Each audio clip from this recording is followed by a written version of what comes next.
bukan semata-mata karena obat. Jadi sampean misalnya kalau sakit dibawa ke dokter, nuntut sama dokter, dokter harus menyembuhkan anak saya, dokter harus menyehatkan anak saya, klero.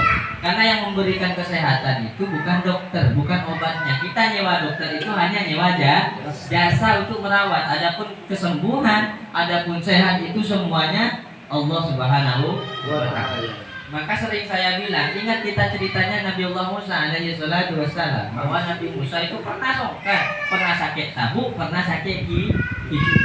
Saat itu sakit perutnya luar biasa. Ketika sakit perut beliau minta munajat kepada Allah Subhanahu wa Ta'ala. Kenapa? Karena Musa ini termasuk nabi yang dijuluki sebagai kalimullah, nabi yang bisa adu langsung nggak bisa Allah. Akhirnya saat beliau sakit perut, ngomong sama Allah, wahai Allah, saya sekarang sakit, tolong tunjukkan kesembuhan, tunjukkan cara agar saya bisa sembuh. Akhirnya apa katanya Allah? Wahai Musa, silahkan kamu keluar dari rumahmu. Keluar saat itu dari rumah, silahkan kamu lihat di depan rumahmu ada rumput. Ketika melihat rumput disuruh kalah rebel, punya itu. Suruh kakan rebel. Akhirnya sakit perutnya sembuh. Saat sakit perut yang kedua, bahkan sakit-sakit yang lain dan yang seterusnya, tanpa menyebut nama Allah Subhanahu wa Ta'ala, tiba-tiba saat sakit perut lagi langsung ngalah rebel, tak beres.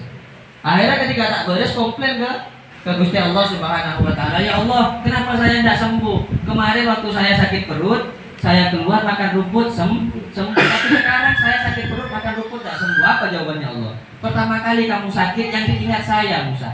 Saya kayak ngayang engkau, sehingga saya walaupun hanya sekedar rumput saya kasih petunjuk bisa sembuh. Tapi kamu sakit yang kedua tidak ingat saya, hanya ingat sama rumput.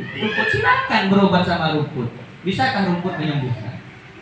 Ya artinya apa? Semua ikhtiarnya kita juga perlu, tapi tak boleh membuang doa kita kepada Allah Subhanahu wa Ta'ala.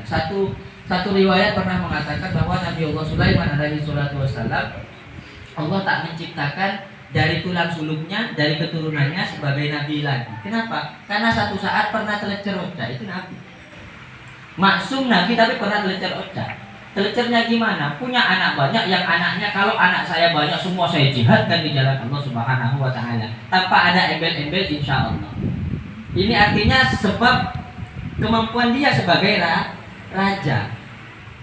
Tak ngerti sama sekali begitu. Artinya kita tidak boleh pede dengan kekuatan kita, tidak boleh pede dengan kealimannya kita. Apakah pas mau orang alim pasti anak alim tak kira. Tak